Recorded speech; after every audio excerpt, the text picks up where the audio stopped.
We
are here.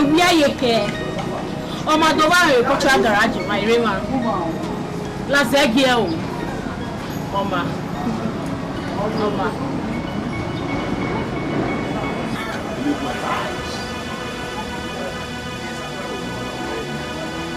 John!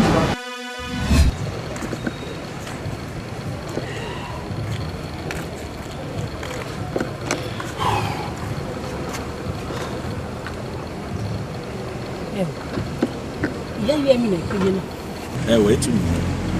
Is your love?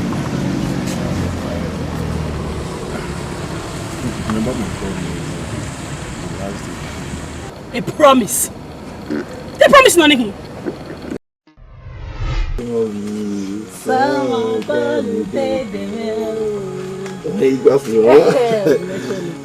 Sama panu de demovi, sama panu de demovi. Hey, moi was here the real me. Why you bob me mayor for?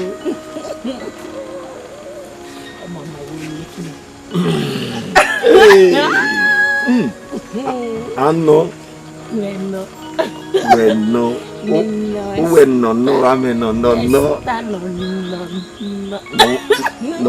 no es algo no.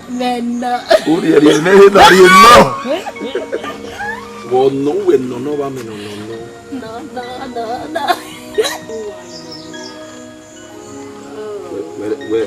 Bueno, no, va no. Seria aí. Bem aí, we wife with you. You didn't know we don't go your. You are also no lower the 3-bedroom flat. I face my face move. You know, to let you yaki, between yaki. Let you make it. We did you. Send me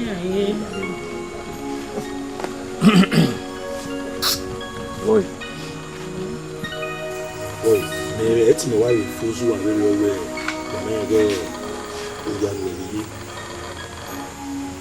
Yeah, we go here, my. But you know, also, you I keep. So, what am I know? What the business was?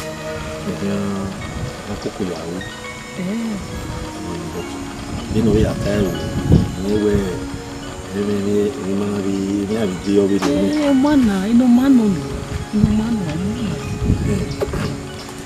you know, ya tired. You know, anyway, you will be all below. You know, maybe my. I want to ask you, when you go to land here.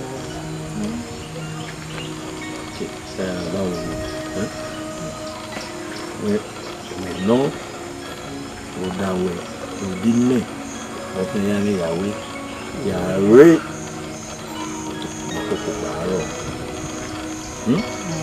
Gimana? Oh, it is female. Yes, it is.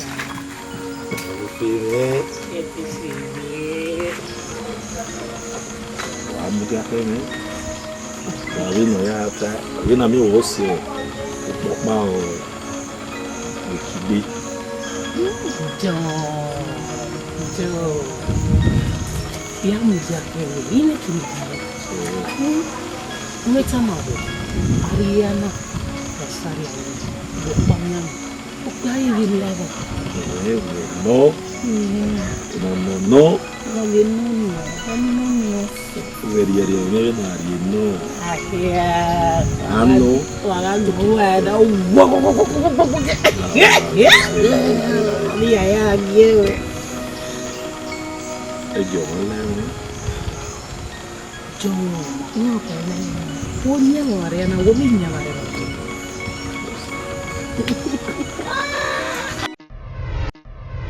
They promise none of him.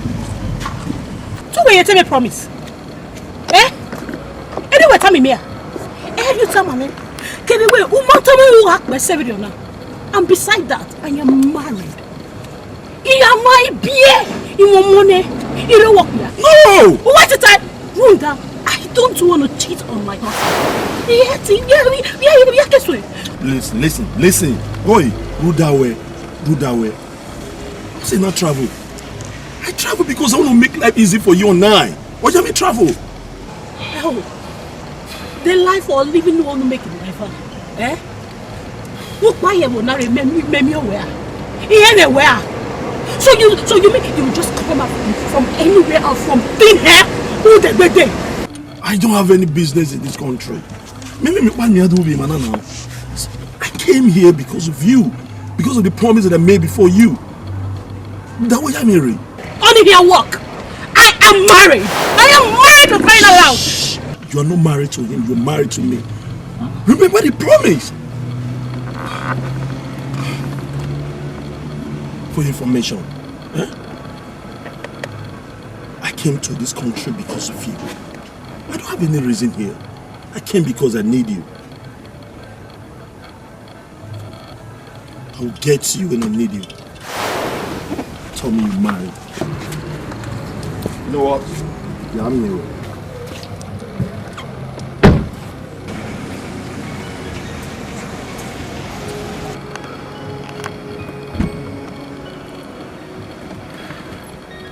Listen, I need him. I got a plan. I will be on the sun. What better to get that?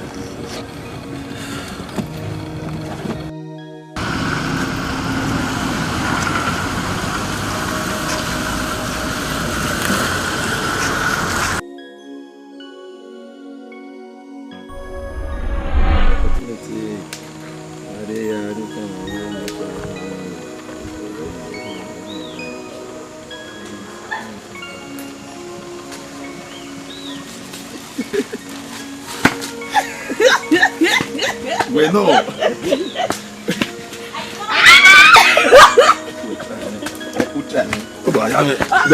Come here. You know how many body in there?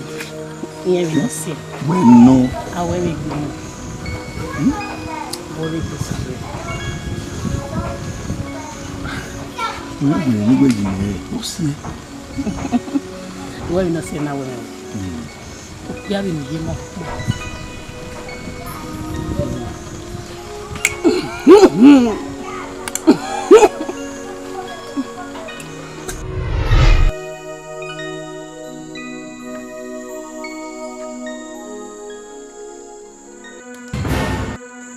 Walking?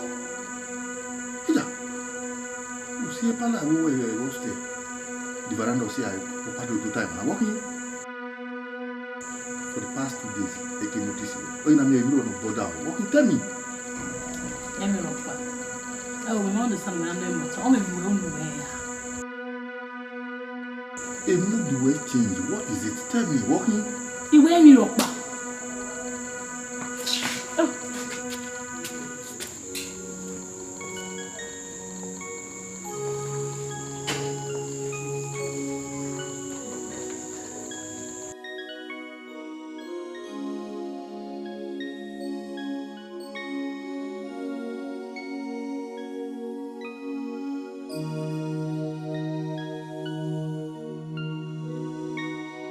Yeah, you must see. I mean, not John. Yeah, I mean, John. You forget if you have your number where? Do you know if I have your account number?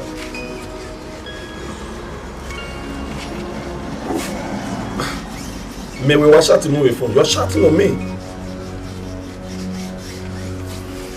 See, I said leave that idiot alone and come back to your daddy. Yes, Ruda, yeah. You need to come back to me. Ruda, where me care now? And now. God knows you are my happiness.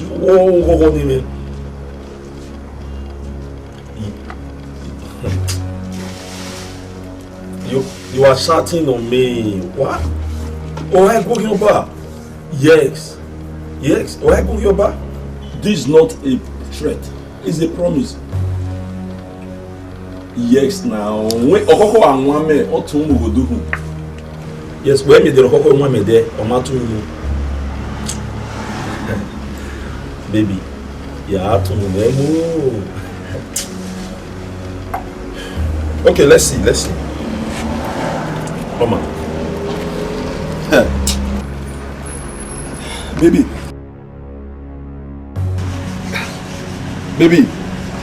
Baby.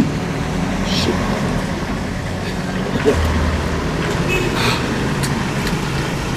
Some people for that. Let's start walking for him, man. Ah, Bob, you did. Never you are here. Some people for that.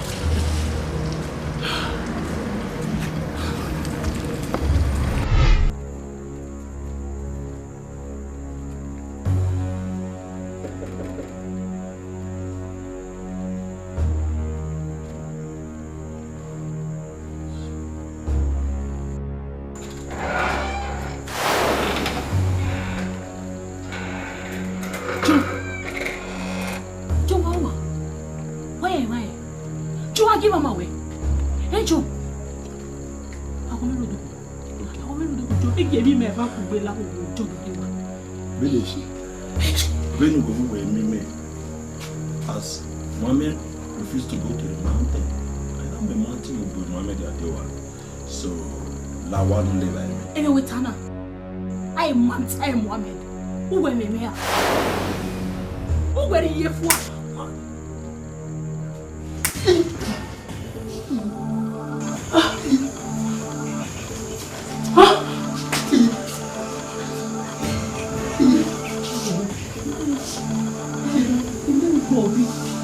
Why are you walking?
John.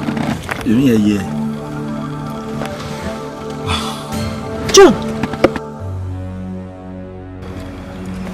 John, why are you tonight? Oh, how do you go here back? Why said you go here back? Me I call you where? Why shut me before? Eh? You know me now. Oma aro no gba me bebo no and we no. You know I don't threaten people. Give me a promise here. 2 days. Birthday varino. Mudo ami me. 2 days I didn't. Umanare. Oda foni igbewa. Huh? Yeah, igbewa. I will make sure I kill every member of his family. You know now. This is not a threat. Yeah, igbewa ne. Who be do me man? Why? Idiema. He be married. You know me now. Give me a promise, man. Joe, wanna yak bologo me? Eh? Joe, wanna yak bologo me? By the way, why am I number me? I didn't number me no. A mobile number way. Where do my account number way? If I need anything with you, I will get it right. It's a promise. I swear. Joe, now so what will yak bologo me? Joe, what will yak bologo me? Joe, what will yak bologo me? You know what? I love you. John.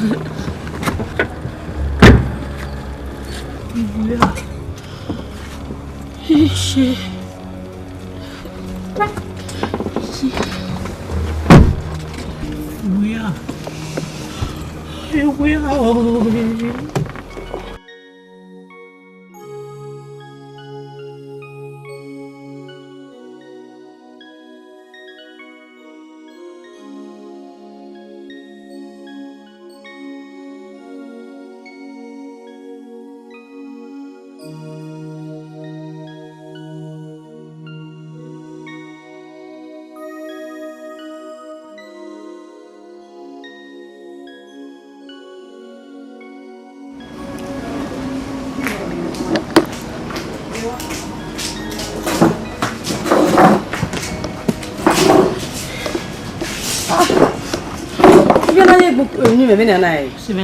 Walk in me 2 o'clock. Walk on me when I go, 12 o'clock. Now we go. You come here, I'm going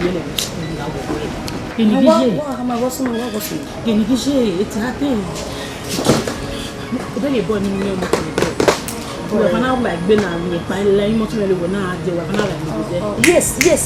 You know what we're done. One minute, but I'm not there now. What am I saying? Yeah, John. We do come now. We were or Simara who put to so yeah, I'm here.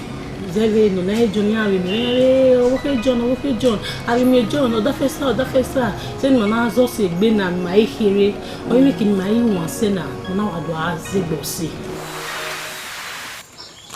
Hey, Estebe. Omi landlord mi be baba. Mami o ya no mi wa ko isi me no pa. Awe bi ma wo. La simi yan. Ba yan na ma wo. Ke la su ka de tun awe nu de go me udeme. Ma de go me na ma wo ya ma. Eme gogo wa be yi. Ya de no. Boy. Il faut qu'il m'a yawe de no. E ma ri wo me. O tin Sure. I don't know. There go men do you know yo. Your friend also know it. Oh, maybe no one I go and no. What did you maybe not no? Oh, when no, I mean, no. Yeah, why am I like it? Ivana, Anna, me or Master, or many bagoy. Well, you don't know why I have. I can't do that with guy. I got no do it.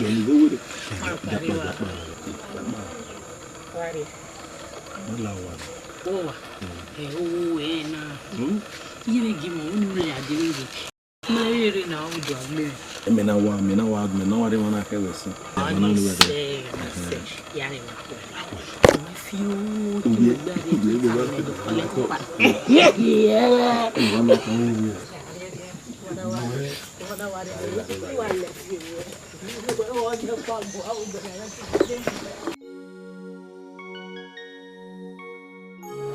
Esther.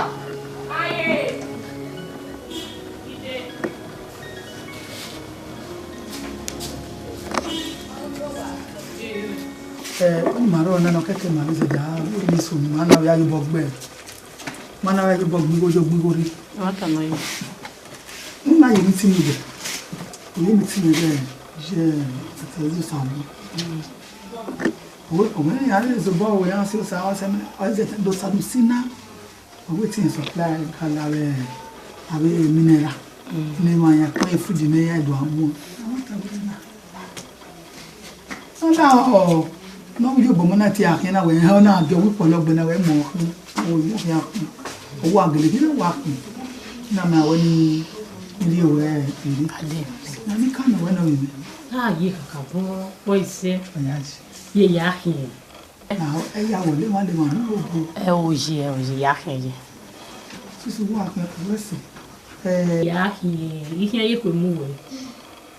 sisi wa kan we se abi mi ya gba kiri ai wa ga ya go ya go ma ju boja O je. kan na ya mi ni ka me we wa Ma ye. Every time I don't even know my city, I say, my city be high. Ma ye. We say. Oi.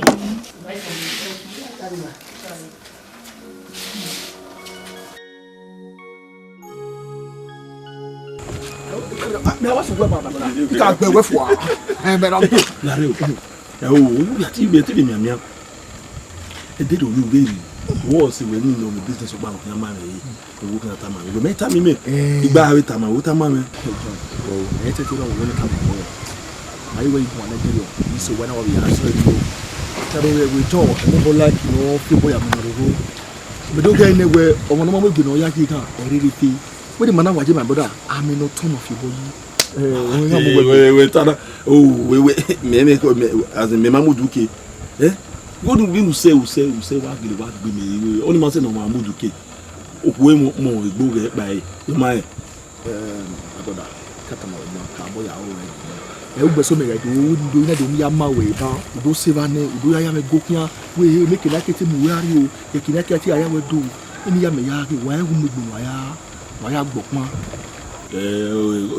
Wo ye de to ri ma we to ri ma we yi na we ni to ri ma we oyin ni wa e gbe mi star wa ro mu o ni marriage ndo abosi oye na ri osi ke we bure ri osi marry my brother in ba gwa ni go ni wa ti ya we marriage introduction ma o ni no do fe me wa te ma gbo bo yi na mama ri ya wa Esther ni we ya sunu gini aboso mi agu we me wo ti se ku agbite ye ni mo Esther ni le wa ga ego tu we ya mo wu ya e so bro ba goda okay tama we ni se ka wo do gbu yo wo la ya pa okay ni la ka awu na ka we ma ne ya pa wo le me wa pule e ga di so go ba goda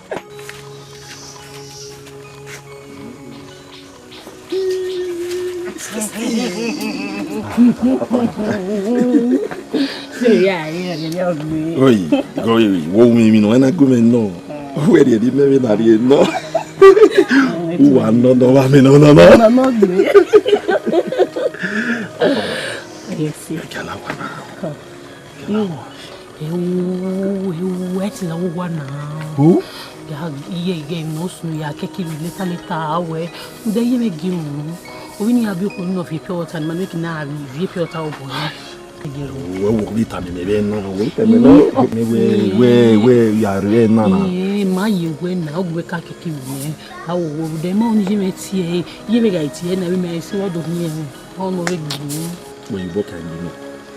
Ah, what Bi me wa to na. We do na. Wo me na la.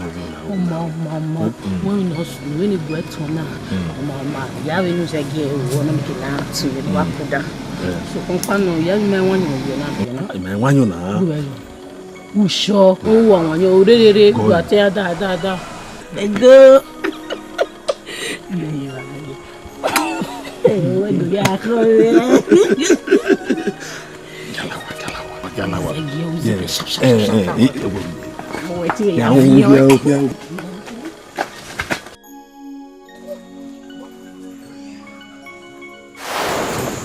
also now. In the also a jogo macho le eya cast. In the also now. In the also. Sunu. Police why are busted. Osigi never blow trumpet. Yeah, with a full list one boy. Go you can't get your boy. You can't get boy even there on. You don't we boy. No more macho say. We boy no. Atalo mami. Baba, maybe they will come again. Also the obeso ni meba ya. Iwe ti ba ya so so wo we. Wa kale ni ma ya. Iya hanya mu na iha. Where you know? Etogo ba ni na. Okay gina. Also. Agu ya boss ni kaile. Who you wa? Boy ba. Boy le pa na.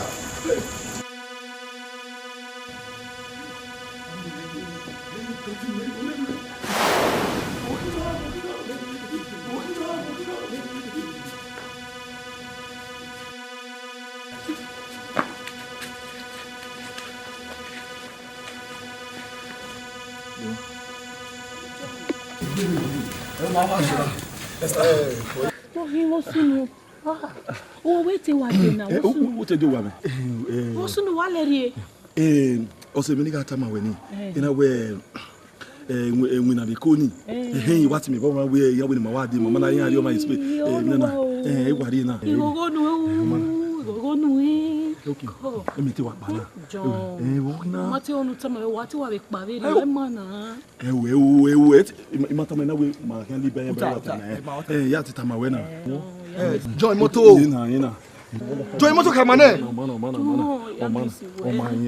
Okay, ma. Joy. Moto. We no.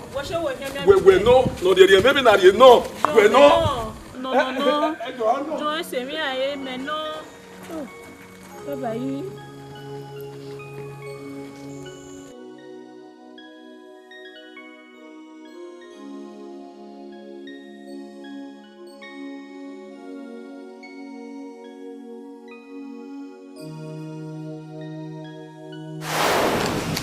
Hey. Obe. Assim, obo bumi ma. Hey. Ogobo no say no we have pedro ga de over disturb me. Obi na we dey come back. Na me rogo do ne ma ti come back yet is nu o wa threatening me ti me yo ti me re yin agbodo me wa yan wona ya wona. E dey re yan wa sai ma yen mi e yu. E na wa adrula o nu bi yo po me. Let see. Oh, we are boy, we are bow, we are. They make come on the fair. Then I go with your night. They are tamai. Eat it on our now. Oh, you may be where I did now. Then you are here in my. Say, yeah, that's the way. No time on that. Yes, because no gear here, over here again. All cannot sit defended me. You know, Mama, I am not the league away. We will know all in Lamo. Only and may not say. In fact, I consider a guy now, they consider nothing that if I'm just getting ready. I don't know who love on it. Have a quest, no my quest, no. Get to move a warrior. I will just advise you as a good friend. Tell your husband, we're making a Obama.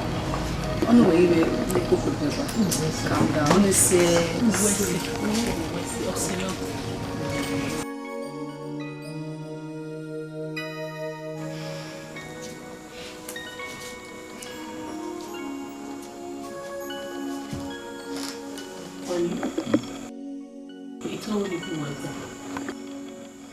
Mary, we're going.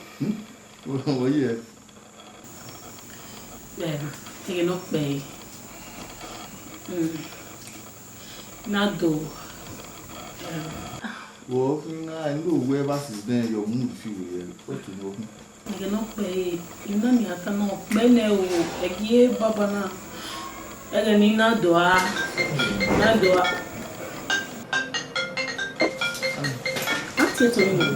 What you bet you?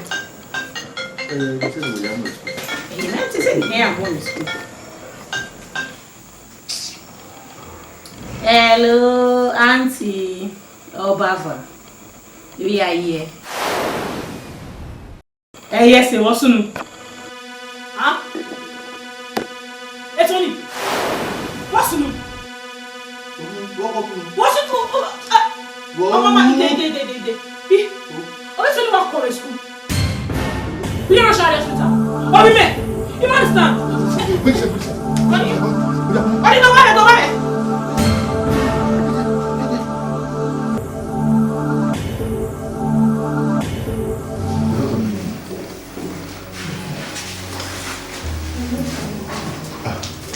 Double. Doctor. Welcome.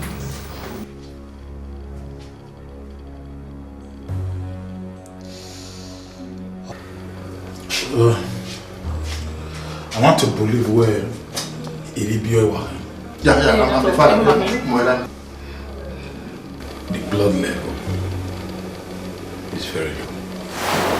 PCV and our Irule, your bottom God, since we are now I have going to the lab.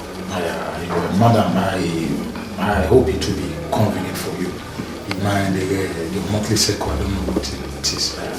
Doctor, where you watching now? No, we can't count on you. We can't. No, We can't count on her. no need. I'm the father. No, it's all I have right. enough blood. It's all right. So, Yeah.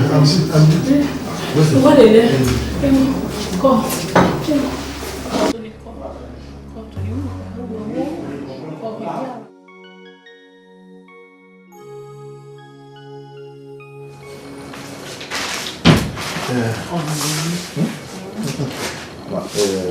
No. We are communicating now. No worry.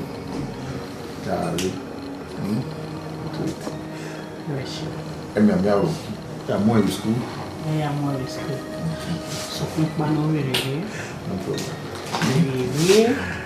yeah, look, it's okay now.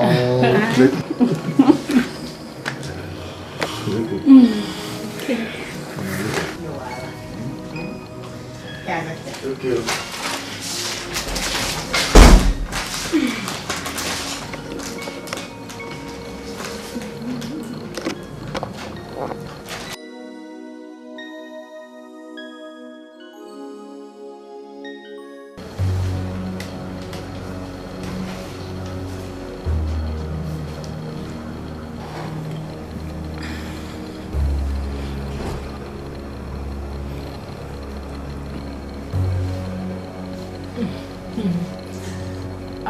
Baby. I'm not worried. I'm going to get your papa. Me. You was the walk back.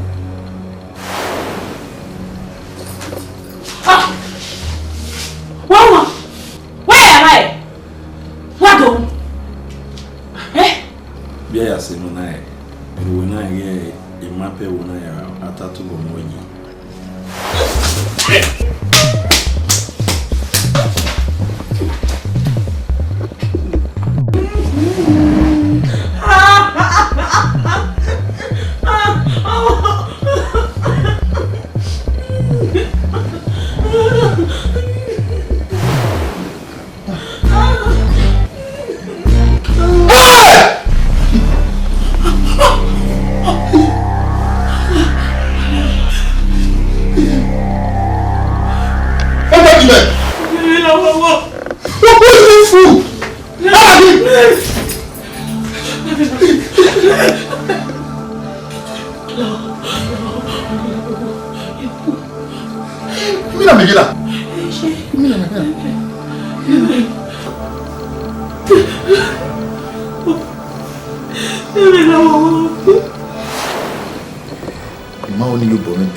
I want you to tell me nothing but the truth. Who was that guy? Who will beg him, eh? Oh, Yamimieni. Koto adi make kure. Osekaka kamaraki. Ah non. Mais non. Non. Non. Non. Mais non. Non. Hey, me bawa okana o. Wa geke gbiru ari wa yu pipo mo wa se ba ya yore.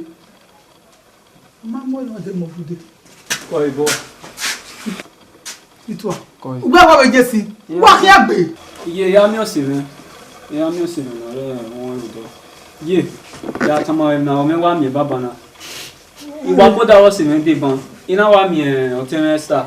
Ya de ba boy no ma manage John. Iya wa yo bo egbe yan wa feel isawe ye gbonu. Ye ya kama o be ne boy ni ya yo bo mu ne o ten me. O ya me je.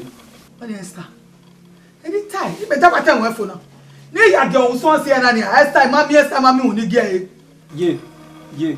Bo ten me gun awore, bo ten me gun nda boy ni. Imagine like ato, imagine like when you hire ye. Later.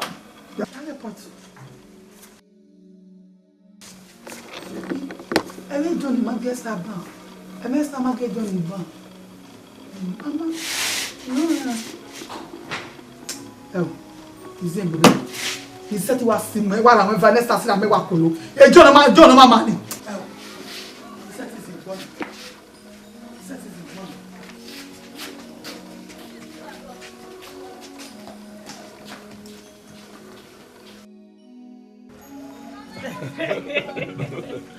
Non. Mais non. Non. Non, non, non. Ouais, mais non. Non, non, non. Non, mais non, on a goûté non. Oh, il y a des mêmes d'aller non. Ah non. Non. Mais non, on a goûté non. Oh, il y a rien à faire. Alors qu'il y a fait pour te faire. Allez, ouais. Quoi vous me racontez? Ijo. Il a de pure water. Il de pure water to food. Il a de na mi. Lale, edo. Adio bi oboye. Ama na na ya go. E ma to lo ye o. Ah. E o. O ma wo ni ma mu gbe. Me na gibo hu. Na do to ta ko na no ma ma. Gbe. O ma sati bodu nu. Je ti ga agbera je. Lale. Gbe na ma sati bodu nu gbe. O mi me. Iye! Akere we no pe kita agbe aso e. E mo pe kita agbe aso e. Ni su me gbe wa. Ah, ni su me gbe wa. Igbe ado se ja we mi la kunu gba no ari agbode agbon yo se. O ye de ma. Keje. O ye de ma.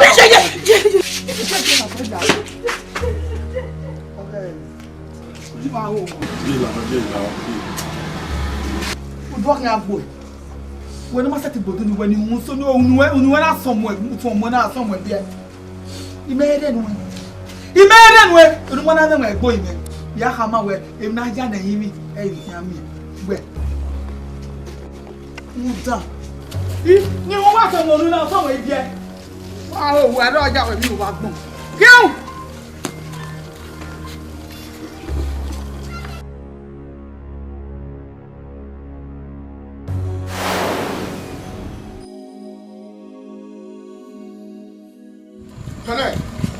Which way?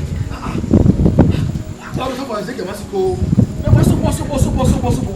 Where about be what was that fast call child? Every landlord you know tell me pay restaurant. We me be better than Me what day? Me hand language passage wa ina ala dia. Johnny. Ida ni. Go e gwa o. Ida we dey. Puta me. Me wa ro sin na just na we dia mo pa o no ozu. Understand? Ina na me we do e. Oni ade. So we go any understand? Akutana. 980. Black and black. Okay, black. Yes. Okay. Any abijo black and black. We call do them na wina. Come kana ya ozu. Okay, we black shoe. So I want to bag a white. Okay. But why you black and black? But why you black shoe or black? Okay. So you know the name of Takma is the gwa gist. All day or see many don't have stay you go as in look at if you know where we can refuse this here. When man year holiday ni. On ko ni ga tamo ni also e ja lele yo be fi na. But beg me you don't work in here. Do that work because my boy was on now. My boy ima hang no feel say me I feel see na you see kola limo ni zaga so kwa fi yin. Na so na ba yes. We bat Oni ima gbozo ma be fizo. Ba ozo. So ma Emily. Ma only me na una wa. Ewo. So you know soon. It's 9:30. Owari na cheti wa call you. Okay. Madas okay. Nya ko. Okay. Ba shiki.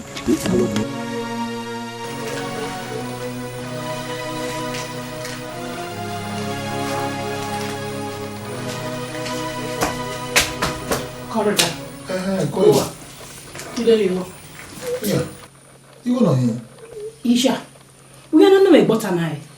Even the young like I said, I can go on with the one I will look at the door. No one has one in the new way. Ah, la agree. What am I doing? I'm marrying my woman. Imagbe ni ka o. Imagbe, bros. Ah, lare.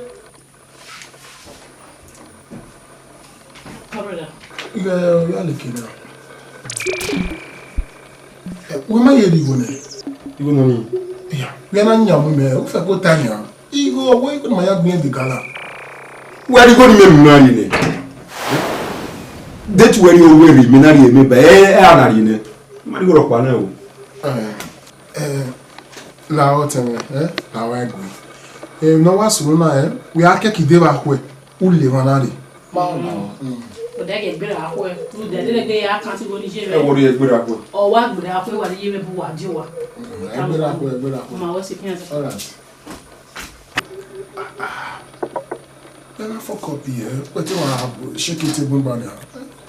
Women, we give me one actually. The man who will die. Where you could? Could you make out in November? Marry Okoma. I did be way. It's a fuck up. I did be way. No, she can't.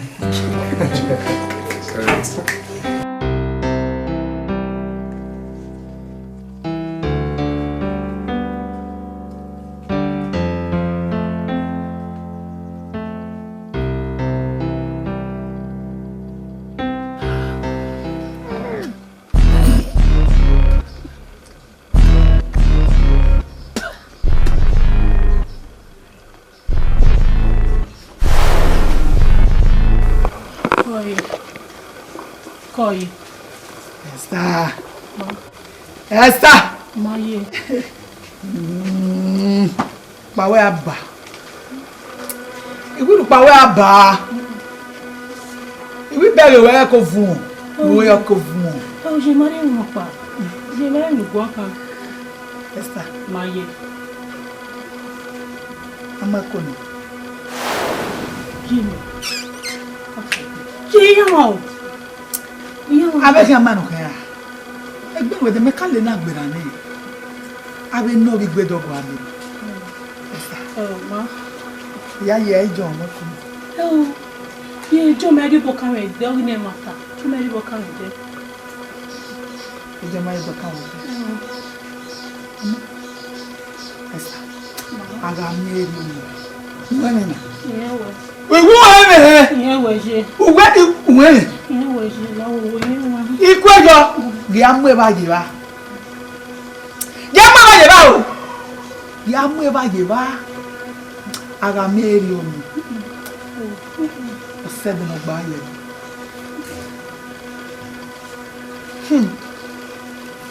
wọ́n mọ́ sẹ́nu fún ọgbọ́n àṣẹ lùkù mi wọ́n ní tí wọ́n dára wo gbàmí àwọn amẹ́kùnrin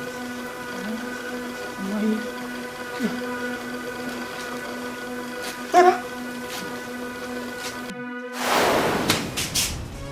ẹ̀ẹ́dẹ̀rẹ̀ ó kàn gbókẹ́bi ẹ̀ẹ́dẹ̀rẹ̀ àná ẹ̀ kẹ́rẹ̀ pé ẹ̀ẹ́dẹ̀rẹ̀ rúre àyàwó ṣe orí mi ọmọ ìkó ẹ̀rọ kan ní wà mí láìkì.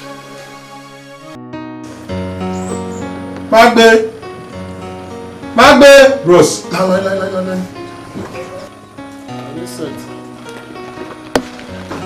again na ile de ma video ore gugu we na rile ayi ya Los gulawa. Mi ala mi no.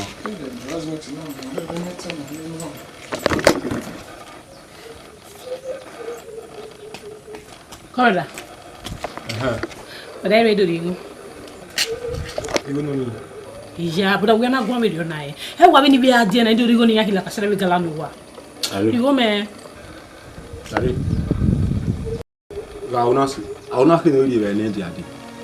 Harry, who are respected Bonuli on one way. Oh, you know. I would not know that the other one here coming. That you go many pa. Oh, no. Okay, you see. It's one of the mammy who do I know what I know. Lemano, why could Lemana you away? And the young woman now.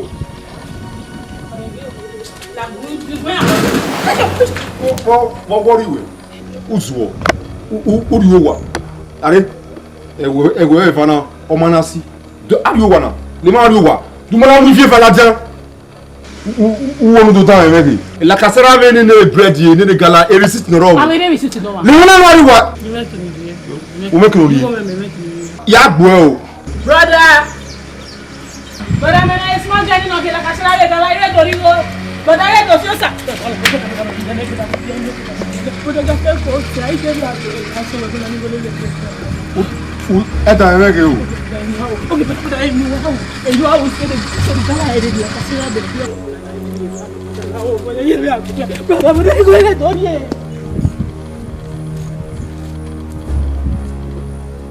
When they me one now, we go to see. We are just no my marry by. As you okay, are. Whatever no we are able no ho or bo wade mose. If I am 50 I am here keep be. That day na do you. Now I have one. Do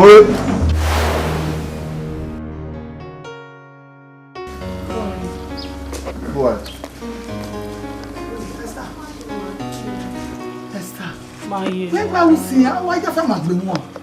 Call me, I'm like you was a boy. Oh, dear, sir. If you don't know me, there is so deep. I will go down in the way, look at near me like a salary galana. And me, I go. You say, why you marry me sitting here? Me, I did go, man, and I come up by a winner. You are so dear, none get no dana. Not a married man, I didn't need to go so I will or not in any go, or not to drop me over. You're really sitting here. You know, you have where you go use to work. You can't put your lava with you work on harmony. I ain't getting out.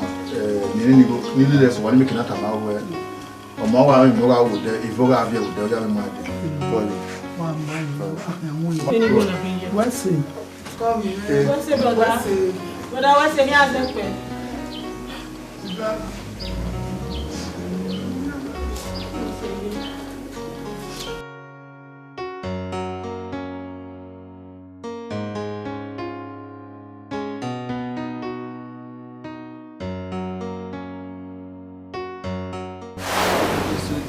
Time where or even mega if we need to or more.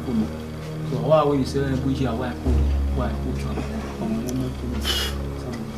baby, you go. I'll go upon you.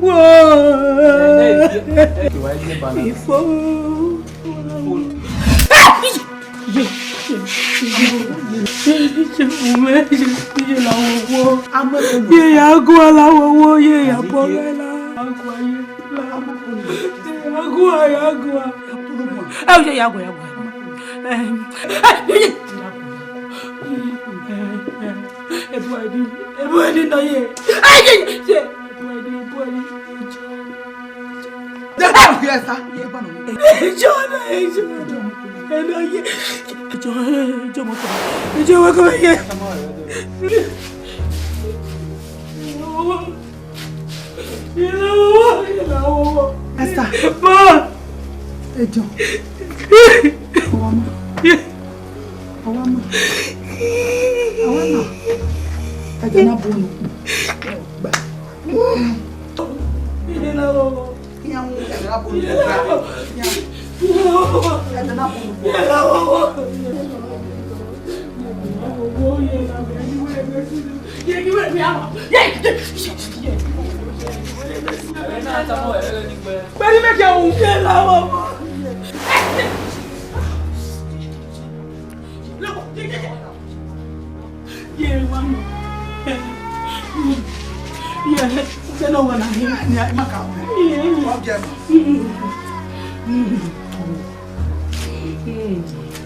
Pado.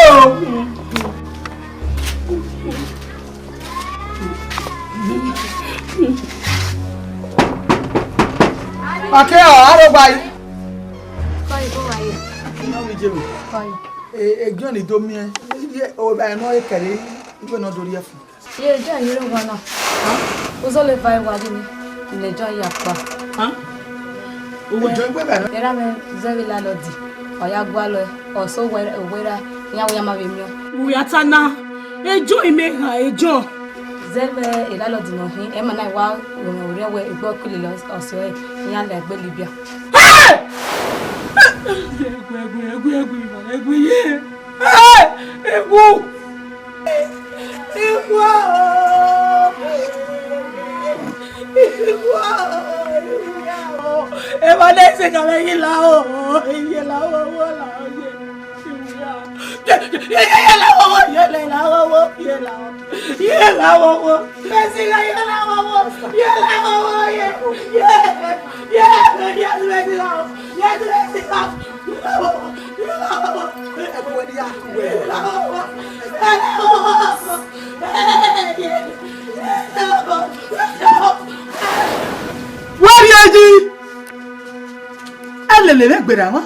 Adenu to te wana mo ekono to ta ke John.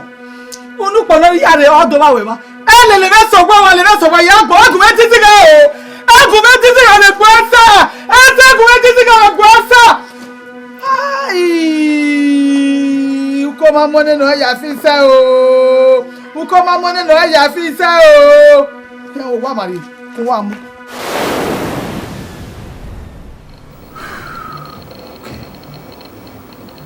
Your story that shows where Uga and are working away. Yeah, when they came me away. My kid was sick, bossy. So why am I? If this story we're giving her is true, the Guimara already is again a matter away.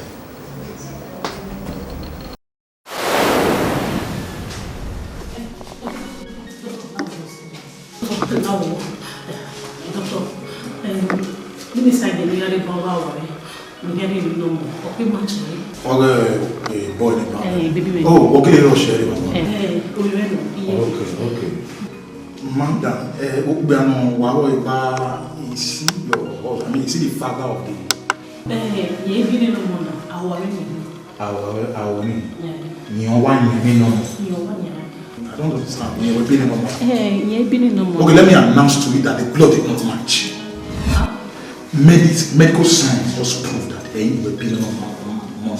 So what do you have to say? My doctor. So let me disclose the needs of you. No.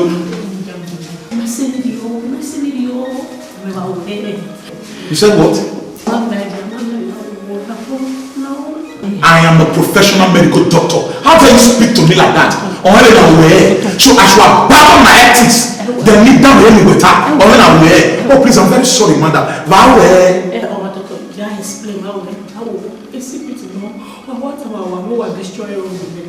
you want to blackmail me. So if I do be the other way now, where he can destroy woman. How many times? Nigga destroy woman. So what do you want us to do now? The blood in it. No, I imagine no more. I am sinful or money laughing. But I am not. Doctor Omar. One particular man here, what is up now? Already do the test. Then are you sure that it will match? You are very sure it will match? What's it, sir?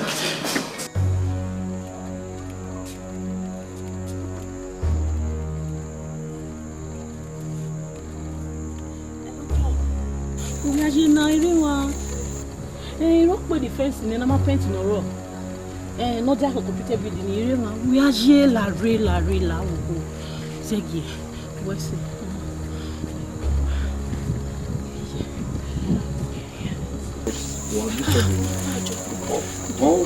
Stop it. Let me say, John, you need your boy. Benin me wa go on na Omere hospital. A PCV or your low, you only need blood. Not donate blood in there. So one me hate donate blood now the ire flow me. A doctor ire flow every yet donate blood. La wo. They no blood group you way. O positive. Yo. So John, la wo. The man hospital me donate blood in there. La wo the universal donor. La. No more Emira. A bastard in your boy. Johnny said, I'm a machine, my queen. But Emira, so Pupa, no error, no travel. Okay. On one condition. John, they've not made the condition now. Oh, my tata. If not, they are here, we're on the okay. You know what? For what that for any, I will make love to you on your matrimonial bed. Huh? God forbid. Anyway, Sana. One here to try. Don't we okay. I mean when you born, we ready to be men ania. We marry no we be of asset my offer. Okay? John.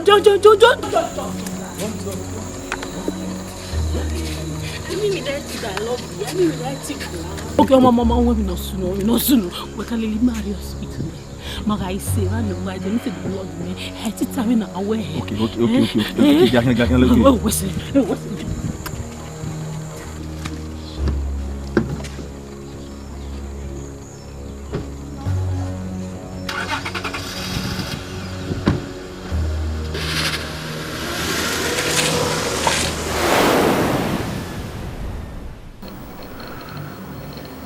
Jesus.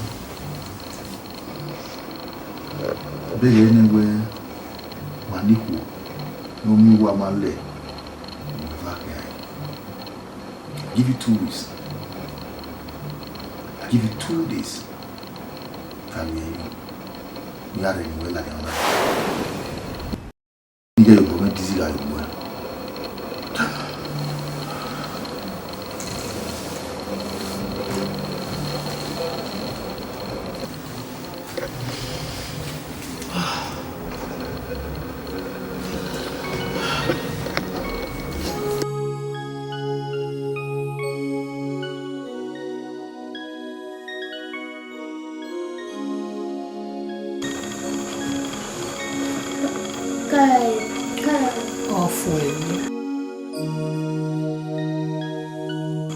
Baba gue.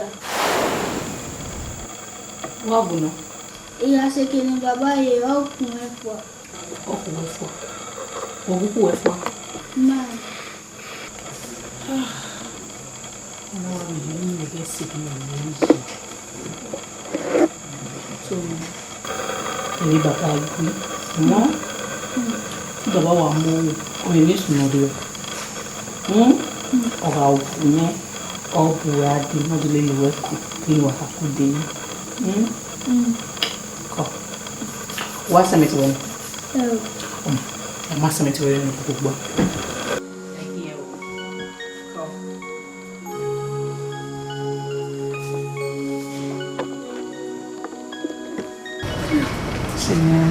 Only say, even we've been out by me, sir.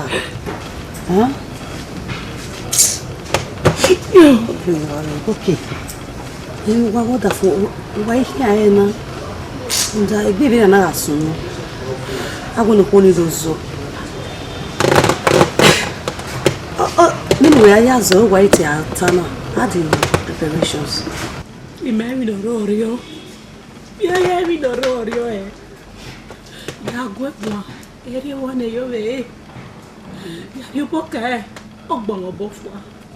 Say ya, you are living hey, or him or more hey. We never you book oh, ya walk one of paying, oh, yes. Say ya, a bed of my love ye. A bed in my love ye, but I got mortgage, yeah, and then mortgage, yeah. My employer separated the bed, the good man making not take a big mouth. Ever got to me. Oh, how many why are you called? Look at it. Woman. What did you mean? I know you carry out your baby. ene gbere ga ri ati igbe be ri han ina yo se na ka mo we de we nu wa han me uge he okay ene na ya fe na what e tin avoid e iga avoid e we say ge no ge mu le wu e to te ye o bi be ga try to protect ne be ke na wu ge vie iwa Philippines wa dame so ma imeni here de jo bono e ma de ni ya bi jo bono e le tele lo se mo se vous na bi wa okay agwalo wa nwa ewe mebi osiko ya okpa gbogbo egbo yi o te gbo ya yin we ya ta be do fi ya ta be no here ni na ra we be vai o to ina go me ave do love ye ke le da wa le my match mo de o be ya ta e o wa ko ni wa yari ko ni wa gbere wa e wa yari ko ni make na lepi on m'avait non réagi agwa the solution jo agwa the solution star on say na e John live ball like me e je mu wa maria jo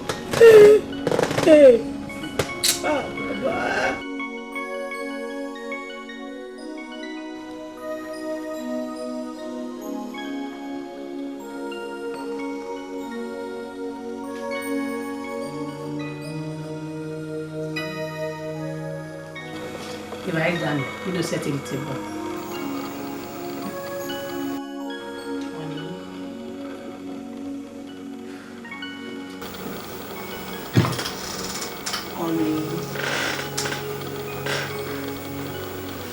Oni wana o video na e wana ni ta video na e na e do anyi video na e mu na ma e ka be mi awene iye wi wa be mi ku da we la wo wo ya bo me ya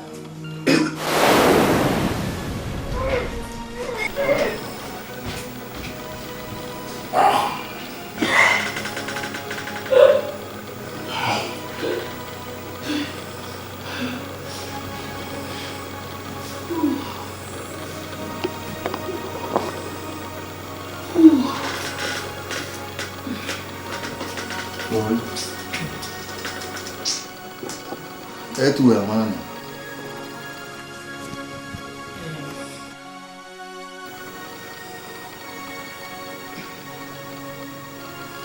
Saba very well. Kubina just in Kenya, and it is obvious where that bastard,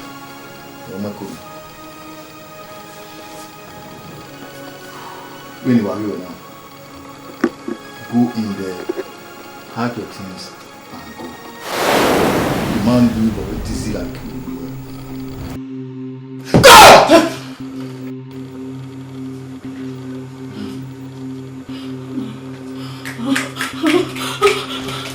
Bastard.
No matter where I sleep.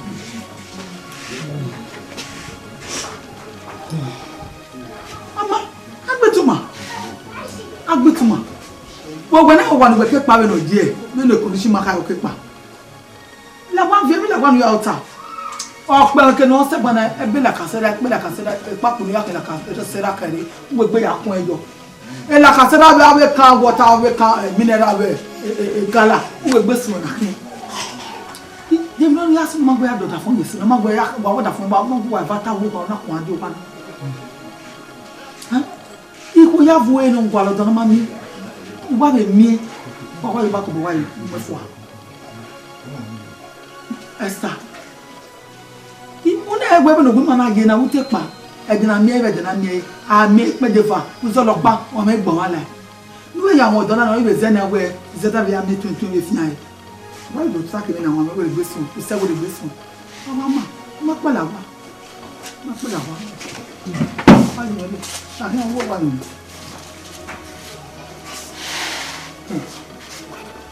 Esther wa be no condition wa ka e. No. Why do ya him?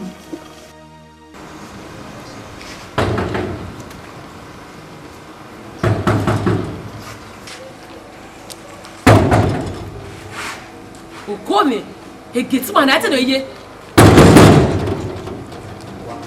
Yes, Salabo. Get man! Get man! Men, Madonna. Who went you see? Lana Kilobe. If I bought loud, who can't get in a me. We're very young.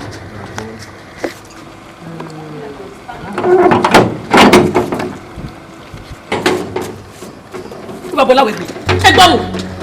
Iwahi. E bishop no wa eri paluwa. Iwe de bishop no wa eri palu. Iwe me here. Abi tu me. Me wo here ki get na me ne madam. Me no ga. O na ja ko ya ki get me. Egbo mu we a. You the craze. We no no but to ko na ko akere. Ugari be. E ba nu no here gbo. E ya most of we nu na. Almost to dig gbo ewe. E ba na me no here we gbo to wari. O e waste wa no. E ba na o gbo. Where you will me yari by we can marry back yari be ya so be na all no ke ti obi so are yo ija je gbegbu nana owo we ne ibe ye ne gba we egbun nana wo we ne ruda ime mi mo bo wo we odo ni nana mewe ku gba kere ni yala wa na ima na so bo no kere no bo me nyafo ne o ki get ime ime o we nu moju wo do nu gwa lo ime nu gwa lo o tegbe ime nu gwa lo ona go na wa ro vi me na we ni no ria na me je se no bi we I don't need to point you. Let me know here we send up me. We have been on with that we we me. We agree meeting. Imuna na o kan aya be wo. Ti here make sure wo kan be wo wa na. We woni na pe. Ah wa, ya ke we dey feto. E ma we dan we gie mata. O bi agege me yari ba e be be ni. Ye be gani. Ye be gani. Wa ri mi no gbo e. E we no ri mi no gbo e. Be wetile. Tile do ma yo kan be wo. O ko aya be wo. Me ha mu we ne mbe. Imi na da me hinu we. We ma imi na tan e me hin da we. E no bo do e de ni ai o kan aya be wo ma we. Ya ba no wa de no pa. O vi o gwe. We are the one get man. We are one. What are you on there? Ali, I'm coming.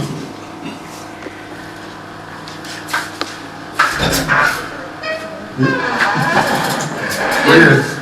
Yes, Yeah. Yes, at all I am sick and tired of that your useless get man. Oh, who me egbe get man when he woman. You make na make it for no money. Yeah, so be man so bonne. No be for get me. I don't like that get man. I don't want that get man around this house. He man like him only ya okay. I just don't like him. Well, remember you can't tell me concern that get man now. See you know je. Hey. Ira nta mama se we ni see we o mana mi pa no mi na ni see ai ge koto pa pe so amuna le ni and me wa be me mu ado ga get man na so we ni pa na be no I have to respect my late father's wish now you see ai hello Baby, the only way you bog by me na hama we ti asa na mu ki agba nege ila ma nege iwu na me mana ani ge ni you no suppose to pay I don't want to see that he ate it he want to want it on you pepe body me mo go like every I'm telling you see him around here it's okay let's go sake mo sake ya to be sake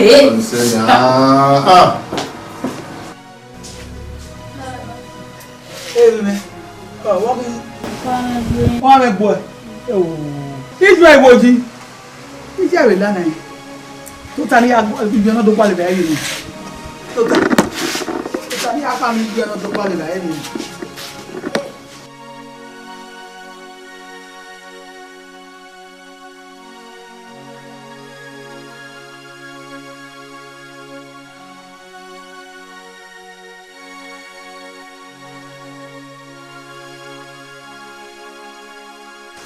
Esther. What can you mean? We don't have to do back up my dear west or don't have me. Walking now? Yes. Huh? Take back Bona woman. Oh, I only why I walk over. The way I Zegbele. Take back Bona woman. Oh, how many? Later. Mamma got on you. I am a Butano horse. I will buy a Butano horse. Can make a move back on my Butano. Imo gabo ye agbo emi emi nwa agwa ita taro yo bosu nuju no ma gweta na bosu no ma gweta no ye be na ge no mo me okun je ya fe we yo wa go meta ha ge de mo no ma gweta o ta ma me if you ma ba gbe ya yin da fun do me no le we mata da fun mata wa ma efe we adonu weje na Esther ama sa kwa vie gbo ba kwa vie gbo vie yi ye me we ta bo na body me na gbegwe me ni o we omo nu bia wo ma ko kese wa ko kari wa be da ge ko gbe ya ma je na asise ye egbo ri nyo diga bobo de ama bakala ya de gobo ya de sweet ya de cookie ya de bread ya de chichi wo ki ji e kana na ri eji efo la isa ti ti ku gbe woman wa we do kun mi tu gba ko mo wa bere bo do to aya yin ta fa yin da fun isa ti o isa ti is ana me no ma sa ti you mete lu mi te ka ki mi te no wa do pa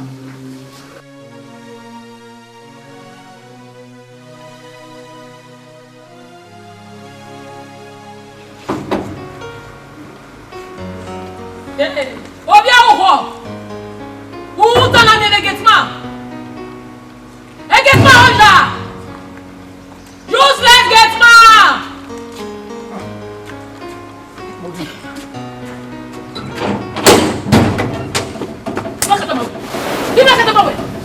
Imakatama we ya de beso boti baba. E what we enu ami wo obugbe. Imakatama we. Na we baba we ami. Na baba.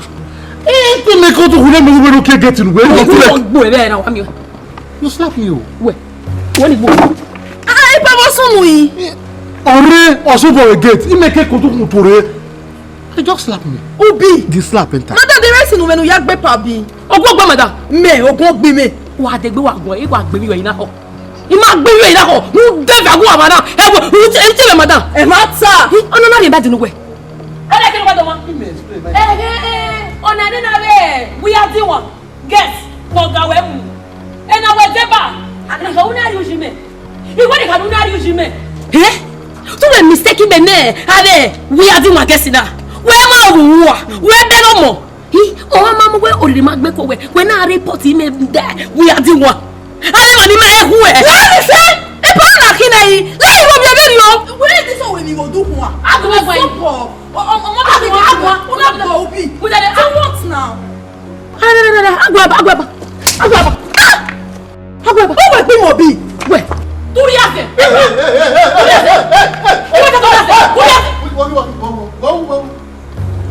Imu wene na. Me mu wene be na. Ona ekinu do. Eki. U bege mi nu mu ati owa. Ne ni gbegbe. Be nu wa zo se na o de mi nu mu. But mama ki obi yon ge yan shati mo na rule ade. E bo ki de mama wo gbin obi. Ona le gbin obi. Gbin obi. Na edu bi de na ya gbo bi yes ivio eniyan gbin obi wala mi una gbe obi eki una gbe obi eki no meti ta ma we na we omo oyiyo pa ni bi da bi ni pa na ke sukuri yewe do relax kere o na fa bi yo awo otona ato bi parliament we we bet wa ma hegbe ni wa ma hegbe madam Láti ní ẹ. Wewe ki upo. Asa kwa wa je bon la ho. Ka se kede ibo ka se kede ibo na de. Asa kede. La ho. Wana la da wole le. Láti la. Wole pe pa. Ko bi. Ko be je mo bi me ni o. Wole le mo pa we. Where you go? Anya. E ba ide gbe keke ti ne fe ge ni. Eyi be no. Kí ló máa ṣe ẹ? Ye! Panoro by Niati, but I will police you there. What goes that me for you? It's la Petasha. Do make motor, don't do la motor. Go when I go talking. Don't babe.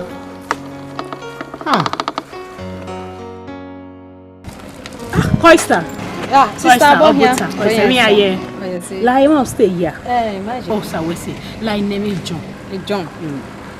The John no he no more dread. Ne kwini no tan ni dread of ebu. Ero wa o ma mi no so no. How?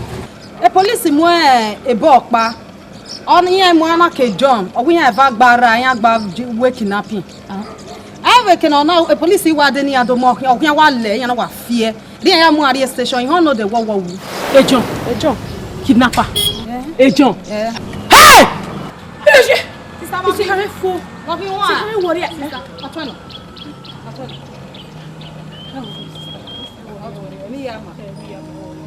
Hey!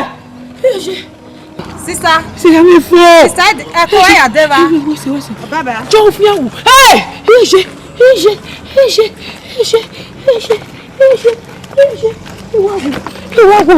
Iwawo. Ejo fiawu. Hey!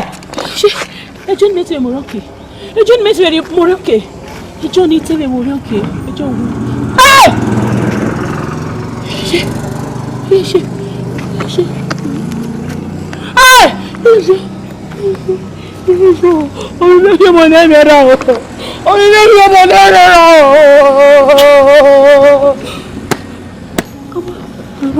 Come on.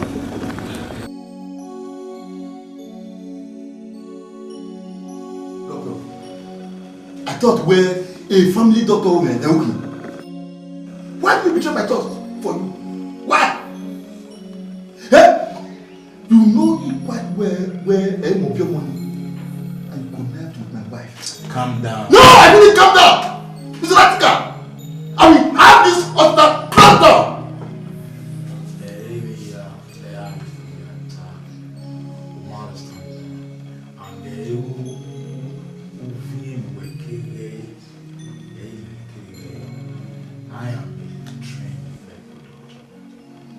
There are some ethics in my mind, making a meeting feel so accusations is of you know you have a Twitter, okay, why you understand. Then let me tell you one thing, whatever your wife did, no man, I understand where we make one. You will not understand right now. No man wife, because out of love, your wife, where did you come? Go to take me at that no. What she did not. I remember vividly where Yeri, not where they were now. You came here just like this. No how and what was that? I feel. Yes. Abdominal testicles. A superlative swollen in your scrotum sac. Did you forget that?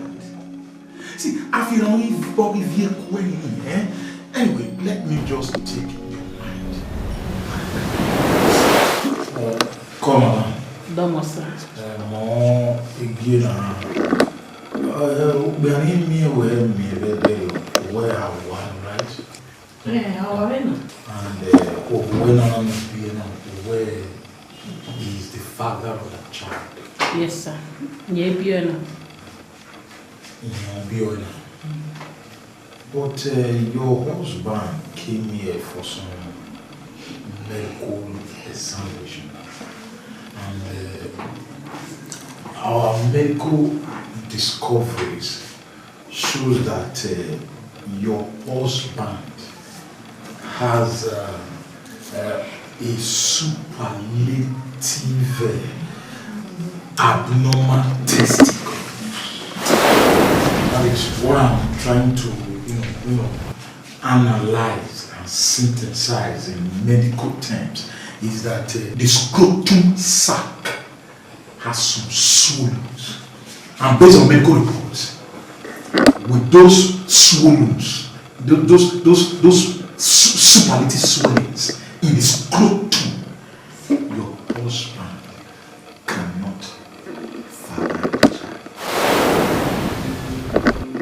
Eti go emwane o. Eni mamiri be daf. Very angry with me why I talk with all forms of confidence on this, because I am a medical doctor and I believe in medical science. Yeah, it's okay in but the damage done to his scrotum even 15 years ago, he had to be father.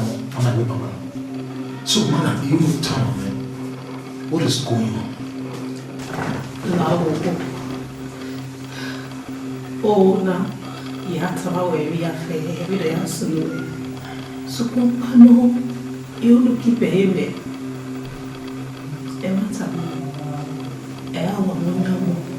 No, I'm all ears. Doctor. Oh, you need to say, oh, Yamu. You have a piano. So, no. Imae penoya sunwe ruda ide kwa wabene ruda de no mia e oyo wele belibia de to wo de to rabo o ma pama e na to de kwa wabe bo iwa ma e na tama wabe mi yon na me ko imae de ti na ko e ko to ta no, doctor. Ojani ma bon obugbe. Se lagbera bugbe. Doctor na owo make you na way. Iba oni were gba ri seni. Dey keni kekpa. Keni kekpe doctor. Owo. Iyo bo need na owo love. Imano na Christian woman na wo. I don't hear that. I think na meko. You know what we here? Here bro back here. Okay, my back here. La wo doctor. Calm down.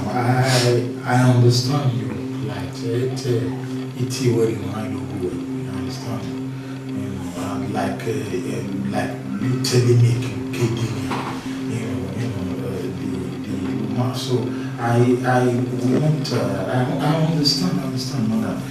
So mom, you only tell me about my discovery of women who, when we are mind, we talk too much. We think that we have all the powers. If we have feet with my own body is a lie. Mommy, they all deceive most of them. Now what I tell you, but the truth about life is that equal body, Madam D. No. Calm down, madam. I understand. So, I don't understand. You don't want me to be your co-host, right? You might be bad or wrong, Abby. Well, and my will back to a but I will keep quiet so that I do not send you back to your poverty. Only because you said keep your wounds away bad.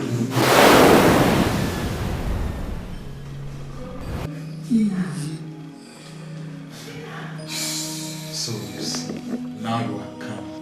But you should have told me to have a time with this. So even in advice you as your doctor, you might try. You understand? So we have no woman wife. Today you can proudly call yourself a father. Well, be on the way. But maybe while I'm not concerned money for a long while, but maybe won't be away.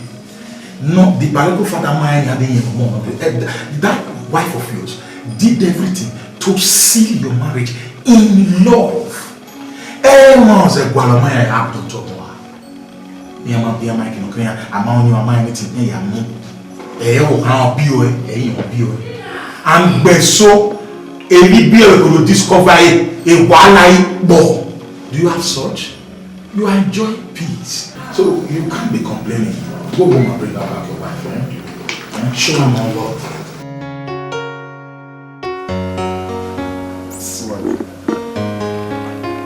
Wow. How would it be? I don't know.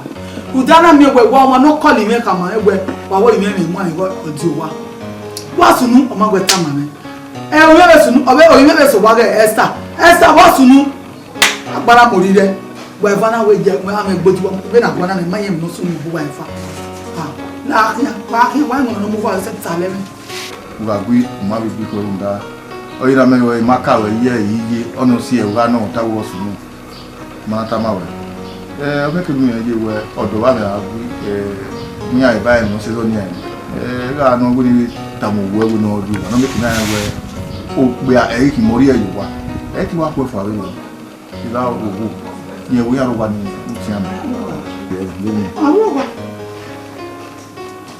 Esther